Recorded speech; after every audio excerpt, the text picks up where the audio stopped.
அமரர் கல்கியின் சிவகாமியின் சபதம் பாகம் 2 35ஆம் அத்தியாயம். கல்வரோ நீர். மறுநாள் மாலை நேரத்தில் மண்டபத்து கிராமத்து சிவன் கோயில் கண்கொள்ளா காட்சி அளித்துக் கொண்டிருந்தது. கோயிலின் முன் கோபுர வாசலை பசுமையான வாழை மரங்களும் மகரத் தோரணங்களும் திரைச்சீலைகளும் அலங்கரித்தன. உள்ளே அர்த்த மண்டபத்தையும் வெளி கோபுரத்தையும் சேர்த்து பிரகாரத்தில் விஸ்தாரமான பந்தல் போட்டிருந்தார்கள். பந்தல் முனைகளில் வரிசை வரிசையாக தந்த வர்ணமுள்ள இளந்தென்னங்குருத்து தோரணங்களும் அவற்றின் இடையிடையே செந்தாமரை மொட்டுக்களும் தொங்கிக் கொண்டிருந்தன. அந்த நாளில் தமிழ்நாட்டில் நீர்வளம் உள்ள ஒவ்வொரு கிராமத்திலும் தாமரை குளம் உண்டு. குளத்திலே தண்ணீர் இருப்பதே தெரியாத வண்ணம் தாமரை இலைகளும் மலர்களும் மொட்டுக்களும் நிறைந்திருக்கும். எனவே கோயில் விக்கிரகங்களுக்கு வேறு அபூர்வ புஷ்பங்களை சாத்திவிட்டு தாமரை மொட்டுக்களையும் மலர்களையும் கோயிலின் அலங்காரத்துக்கு உபயோகப்படுத்துவார்கள். இவ்விதம் அமோகமாக அலங்கரிக்கப்பட்டிருந்த கோயிலில் அஸ்தமிப்பதற்கு முன்னால் ஊர் ஜனங்கள் எல்லாரும் வந்து கூடிவிட்டார்கள். ஸ்திரீகள் குழந்தைகள் ஒருவரும் மிச்சமில்லாமல் வந்து அவரவர்களும் போட்டியிட்டு முன்னால் இடம் பிடித்து கொண்டு உட்கார்ந்தார்கள். சூரியன் அஸ்தமித்ததும் நூற்றுக்கணக்கான அகல் விளக்குகள் ஏற்றப்பட்டு ஆலயம் ஒளிமயமாக விளங்கிற்று. அதே சமயத்தில் சிவகாமி தேவியின் திவ்ய நடனத்தை பார்ப்பதற்காகவே விஜயம் செய்கிறவனைப் போல் பூரண சந்திரனும் உதயமானான். ஆயனரும் சிவகாமியும் கோயிலின் கோபுர வாசலுக்குள்ளே பிரவேசித்ததும் கூட்டத்தில் கலகலப்பு உண்டாயிற்று. பந்தலுக்கு தென்புறத்தில் அமைந்திருந்த அரங்க மேடையிலே வந்து சிவகாமி நின்றதும் கூட்டத்தில் நிச்சப்தம். ஸ்திரீகளும் பேச்சை நிறுத்தினார்கள். அழுத குழந்தைகளும் வாய் மூடின. அந்த மண்டபம் கட்டி கிராமத்து ஜனங்கள் அதுவரையில் அம்மாதிரி கண் கூசும்படியான திவ்ய சௌந்தரியத்தை கண்டதில்லை. சிவகாமியின் நடன அலங்காரமும் அணிகலன்களும் அவளுடைய முகத்தில் அப்போது பிரகாசித்த தெய்வீக கலையும் கிளர்ச்சியும் பார்த்தவர்களை திகைக்கச் செய்தன. ஆரம்ப திகைப்பு ஒருவாறு மாறியதும் ஒருவருக்கொருவர் தங்களுடைய வியப்பை தெரிவித்துக் கொள்ள ஆரம்பித்தார்கள். தேவலோகத்து நடன மாதர்களான ரம்பை, ஊர்வசி முதலியவர்கள் இப்படித்தான் இருக்க வேண்டும் என்றார் ஒருவர். ஒரு நாளும் இல்லை, அவர்கள் இவ்வளவு அழகாக ஒரு நாளும் இருந்திருக்க முடியாது என்றார் இன்னொருவர். இந்த பெண்ணுடனே அந்த தேவலோக கன்னியரை ஒப்பிடுவது பிசகு. தில்லையம்பலத்தில் நடராஜ பெருமானுக்கு போட்டியாக நடனமாடிய சிவகாமி தேவியேதான் இப்படி அவதாரம் எடுத்து வந்திருக்கிறாள் என்று ஒரு பக்தர் கூறினார். இல்லாமலா நாவுக்கரச பெருமான் அவ்வளவு பாராட்டினார் என்று இன்னொரு பக்தர் பரவசமாக சொன்னார். பள்ளிச்சென்று சொல்லி வைத்தாற்போல் சபையிலே மறுபடியும் பரிபூர்ண நிச்சப்தம் ஏற்பட்டது. சிவகாமி நடனமாட ஆரம்பித்து விட்டாள். ஆயனரின் கரத்தாளத்துக்கும் அவர் பாடிய ஸ்வரஜதிகளுக்கும் இணங்க சிவகாமி ஆடினாள். உள்ளூர் மத்தள வித்வான் ஒருவர் வானாளில் என்றும் அறியாத உற்சாகத்துடன் மத்தளம் வாசித்தார். கும் கும் என்னும் மத்தள சத்தத்தோடு கலந்து பாத சதங்கை ஒளி கல் கல் என்று சப்திக்க சிவகாமி நிறுத்தம் ஆடினாள். அந்த நிறுத்தத்தில் மின்னலின் விரைவு காணப்பட்டது. மான்குட்டியின் துள்ளல் தோன்றியது. கானமயிலின் சாயல் விளங்கியது. சில சமயம் சிவகாமி பூமியிலே நின்று ஆடினாள். சில சமயம் வான மண்டலத்துக்குச் சென்று வெண்மதியின் கிரணங்களில் ஆடினாள். சில சமயம் நட்சத்திர மண்டலத்துக்கே சென்று விண்மீன்களின் மத்தியில் பம்பரம் போல சுழன்று ஆடினாள். சிவகாமி அவ்விதம் சுழன்றாடிய போது பார்த்து கொண்டிருந்தவர்களின் கண்கள் சுழன்றன. அரங்க மேடையும் அகல் விளக்குகளும் சுழன்றன. கோயில் சுழன்றது. கோபுரங்கள் சுழன்றன. தூங்கானை மாடத்து தங்க ஸ்தூபி சுழன்றது. வானமும் பூமியும் கீழ்மேலாக சுழன்றன. சந்திரனும் நட்சத்திர மண்டலங்களும் சுழன்று சுழன்று வந்தன. இவ்விதம் வெவ்வேறு கால பரிமாணங்களில் வெவ்வேறு ஜதிகளில் விதவிதமான நிறுத்த வகைகளை ஆடி சபையோரை கிறுகிறுக்க அடித்த பிறகு சிவகாமி சிறிது நேரம் சிரம பரிகாரம் செய்து கொள்வதற்காக மேடைக்கு பின்புறம் சென்றாள். அப்போது சபையில் பிரமாதமான ஆரவாரம் எழுந்தது. ஆயனரின் அரண்ய வீட்டில் 8 மாதம் இருந்தும் சிவகாமியின் நடனத்தை பார்த்தறியாதவனான குண்டோதரனும் மற்ற சபையினரைப் போலவே பரவசமடைந்து போயிருந்தான். நடனம் நின்ற பிறகும் அவன் தன்னை மறந்த நிலையிலேயே இருந்தபடியால் பக்கத்தில் இருந்த மாமல்லரை பார்த்து பிரபு என்று ஆரம்பித்தான். மாமல்லரும் சிவகாமியின் நடனத்தில் பூரணமாய் ஈடுபட்டிருந்தாராயினும் அவர் தம்மையும் தமது சுற்றுப்புறத்தையும் மறந்துவிடவில்லை. எனவே குண்டோதரன் பிரபு என்றதும் அவர் அவனை ஒரு குலுக்கு குலுக்கினார். அதற்குள் பக்கத்தில் இருந்த 5-6 பேரின் கவனமும் குண்டோதரனின் மேல் விழுந்திருந்தது. மாமல்லரின் குழுக்களினால் தனது நினைவு அடைந்த குண்டோதரன் சுவாமி சந்நிதியை நோக்கி, பிரபு, இந்த தெய்வீக நடனம் உனக்குத்தான் பிரீதி என்று பக்தி பரவசம் ததும்பிய குரலில் கூறி முடித்தான். சந்தேகம் என்ன, இறைவனுக்குத்தான் பிரீதி என்று பக்கத்தில் இருந்தவர்களும் ஆமோதித்தார்கள். சிவகாமி மீண்டும் அரங்க மேடைக்கு வந்து அபிநயம் பிடிக்கத் தொடங்கினாள். திருநாவுக்கரசர் பெருமானின் வடிவேறு திரிசூலம் தோன்றும் தோன்றும், வளர்சடை மேல் இளமதியும் தோன்றும் தோன்றும் என்னும் பாடலுக்கு சிவகாமி அபிநயம் பிடித்தபோது சபையோர் சாட்சாத் சிவபெருமானையே நேருக்கு நேர் தரிசித்தவர்களைப் போல் ஆனந்த வாரிதியில் மூழ்கினார்கள். பின்னர் முன்னம் அவனுடைய நாமம் கேட்டாள் என்னும் திருப்பாடலுக்கு சிவகாமி அபிநயம் பிடிப்பாள் என்று எல்லாரும் எதிர்பார்ப்பதற்கு மாறாக சிவகாமி பின்வரும் பாடலை பாடி அபிநயம் பிடிக்கத் தொடங்கினாள். வெள்ள நீர் சடைய நார்த்தாம் வினவுவார் போல வந்தேன், உள்ளமே புகுந்து நின்றாருக்கு உறங்கு நான் புடைகள் போந்து, கல்லரோ புகுந்தீர் என்ன கலந்துதான் நோக்கினக்கு, வெள்ளரோம் என்று நின்றார் விலங்கு கிளம் பிறையனாரே. ஓர் அரியா பெண்ணின் உள்ளமாகிய இல்லத்தினுள்ளே வெள்ள நீர் சடையனாராகிய சிவபெருமான் ஏதோ விசாரிக்க வருகிறவர் போல வந்து பிரவேசிக்கிறார். தூங்கிக் கொண்டிருந்த பெண் திடுக்கிட்டு எழுந்திருக்கிறாள். கண்ணை கசக்கிக் கொண்டு பார்க்கிறாள். யாரோ முன்பின் அறியாதவர் எதிரில் நிற்பதைக் கண்டு, ஐயோ, இப்படி சொல்லாமல் கொள்ளாமல் என் உள்ளத்திலே புகுந்த நீர் யார்? கல்லரா என்று வினவுகிறாள். அப்போது வந்தவர் கண்ணோடு கண் கலங்கும்படி அந்த பெண்ணை உற்று பார்க்கிறார். பார்த்துவிட்டு நகை செய்கிறார். அந்த நகைப்போடு கலந்து, நானா கள்ளன்? கள்ளத்தனம் என்பதே அறியாத வெள்ளை மனத்தவனாயிற்றே, அதற்கு அறிகுறியாக என் மேலேயும் வெந்நீரு பூசி இருக்கிறேன், தெரியவில்லையா என்கிறார். வானத்திலே விளங்கிய இளம்பிறையை திருடி தம் சிரசிலே அணிந்து கொண்ட பெருமான்தான் இப்படி ஒன்றும் தெரியாதவர் போல நடித்தார்.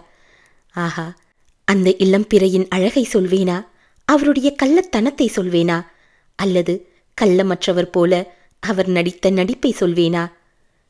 மேற்கூறிய இவ்வளவு உள்ளப்பாடுகளும் வெளியாகும்படியாக சிவகாமி தன் முகப்பாவங்களினாலும் அங்கங்களின் சைகைகளினாலும் கைவிரல்களின் முத்திரையினாலும் உணர்ச்சியோடு கலந்து அற்புதமாக அபிநயம் பிடித்தாள். பாடலும் அபிநயமும் சபையோருக்கு எல்லையற்ற குதூகலத்தை அளித்து பலமுறை ஆகாகாரத்தை வருவித்தது. ஆனாலும் சபையோர்கள் திருப்தி அடைந்தவர்களாக காணவில்லை. அவர்களில் ஒருவர் துணிந்து எழுந்து அரங்க மேடைக்கு சென்று ஆயனர் காதோடு ஏதோ சொன்னார். அது சிவகாமியின் செவியிலும் விழுந்தது.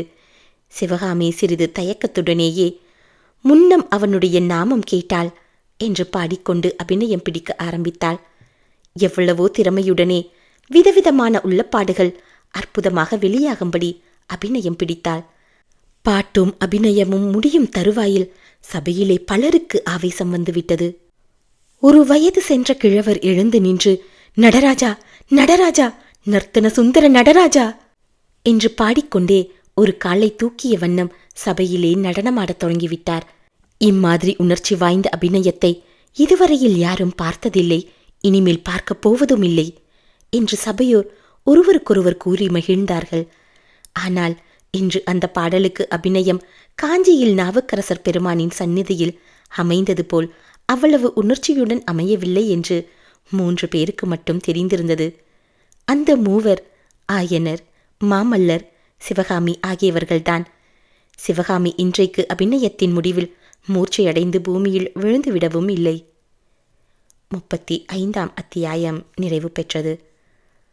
36ஆம் அத்தியாயம் புதிய பிறப்பு.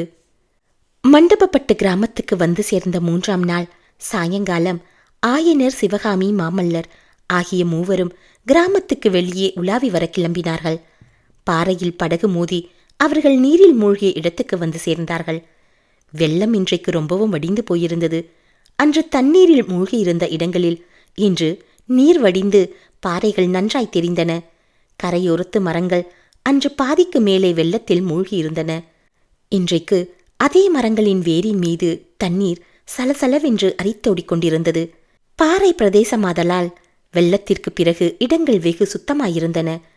அந்த பாறைகளை சுற்றி சுற்றி வந்து பார்ப்பதில் ஆயனர் அடங்காத ஆர்வம் கொண்டவராயிருந்தார். இந்த பாறையை இன்னென்ன மாதிரி கோவிலாக அமைக்கலாம், இன்னென்ன சிற்ப வடிவங்களாக செய்யலாம் என்று அவர் உள்ளம் கற்பனை செய்து கொண்டிருந்தது. சிவகாமியும் மாமல்லருமோ மகிழ மரத்தடியில் பாறையின் மீது உட்கார்ந்து மௌனம் சாதிப்பதில் அடங்காத பிரியம் கொண்டவர்களாக தோன்றினார்கள். பகலும் இரவும் மயங்கி கலந்திருந்த அந்த நேரத்தில் ஆயனர் அரை மனதாக, போகலாமா சிவகாமி என்று கேட்டார். அப்பா, இன்றைக்கு இருட்டி 2 நாளிகைக்கு பிறகு சந்திரோதயமாகும் அல்லவா, அதை பார்த்துவிட்டு போகலாமே என்றாள் சிவகாமி. அதற்கென்ன, அப்படியே செய்யலாம் என்று கூறி ஆயனர் அவர்களுக்கு அருகில் தாமும் உட்கார்ந்தார். சற்று நேரம் மௌனம் குடிகொண்டிருந்தது. இந்த ஊரை விட்டு போகவே எனக்கு மனம் வராதென்று தோன்றுகிறது என்றார் ஆயனர். இந்த ஊர் அதிர்ஷ்டம் செய்த ஊர், கிராமவாசிகள் சொன்னார்களே, அது உண்மைதான் என்றார் மாமல்லர். ஏனப்பா, அவ்வளவு தூரம் இந்த ஊர் உங்களுக்கு பிடித்துவிட்டதன் காரணம் என்ன என்று சிவகாமி கேட்டாள். இந்த பாறைகளை பார்க்கும்போது எனக்கு ஆசையாய் இருக்கிறது. திவ்யமான கோயில்கள் அமைப்பதற்கு கை ஊறுகிறது. இன்னும் எத்தனையோ ஊர்களிலேயும் பாறைகள் இருக்கின்றன என்றாள் சிவகாமி. இந்த கிராமவாசிகள் நல்ல ரசிகர்கள். நேற்று உன் நடனத்தை பார்த்து எவ்வளவு ஆனந்தப்பட்டார்கள். ஐயா, காஞ்சியில் ரசிகர்கள் இல்லை என்று கூறுகிறீர்களா என்று மாமல்லர் பொய் கோபத்துடன் கேட்டார். மகேந்திர பல்லவரும் அவருடைய திருக்குமாரரும் இருக்கும் காஞ்சியில் ரசிகர்கள் இல்லாமற் போய்விடுவார்களா? அந்த எண்ணத்துடன் நான் சொல்லவில்லை. எங்கேயோ போகலாம் என்று யாத்திரை கிளம்பியவர்களை கடவுளை பார்த்து இந்த ஊரில் கொண்டு விட்டிருக்கிறார். நாங்கள் இங்கேயே இருப்பதுதான் இறைவனுடைய சித்தம் என்று தோன்றுகிறது. அப்பா, நாகநந்தி பிக்ஷு வெள்ளம் வந்த இரவே போனாரே, அவர் என்ன ஆகியிருப்பார் என்று சிவகாமி கேட்டாள். ஐயோ பாவம், என்ன ஆனாரோ தெரியவில்லை. அந்த வயோதிக பிக்ஷுவின் கதியும் என்ன ஆயிற்றோ தெரியவில்லை. அப்போது மாமல்லர் தம்முடன் வந்த சைனியத்தின் கதி என்ன ஆயிற்றோ என்று நினைத்தார். குண்டோதரன் படகு சம்பாதித்துக் கொண்டு வருவதாக சொல்லிவிட்டு காலையிலேயே போனவன் இன்னும் ஏன் திரும்பி வரவில்லை? சற்று நேரத்திற்கெல்லாம் கீழ் அடிவானத்தில் ஏறக்குறைய வட்ட வடிவமான சந்திரன் உதயமானான். அவனுடைய கிரணங்களினால் வெண்ணிறம் பெற்ற வெள்ளப்பரப்பு தேவர்கள் அமுதத்திற்காக கடைந்த பார்க்கடலைப் போல் ஜொலித்தது.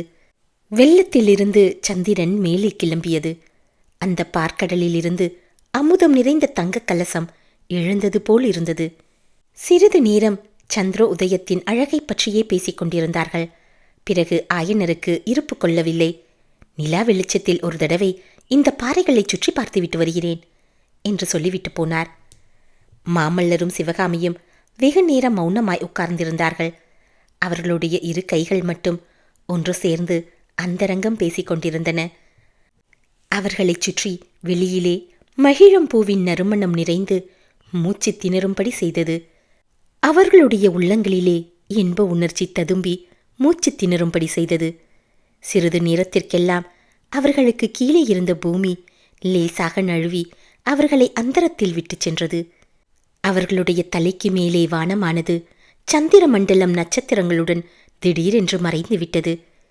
எங்கேயோ எங்கேயோ எங்கேயோ எல்லையில்லாத வெள்ளத்தில் மிதந்து மிதந்து அவர்கள் போய்க் கொண்டிருந்தார்கள். அவ்விதம் அவர்கள் செய்த ஆனந்த யாத்திரை ஒரு கண நேரமா அல்லது நீண்ட பல யுகங்களா என்பது தெரியாதபடி காலாதீத நிலையை அடைந்து மேலே, இன்னும் மேலே, அதற்கும் மேலே போய்க் கொண்டிருந்தார்கள்.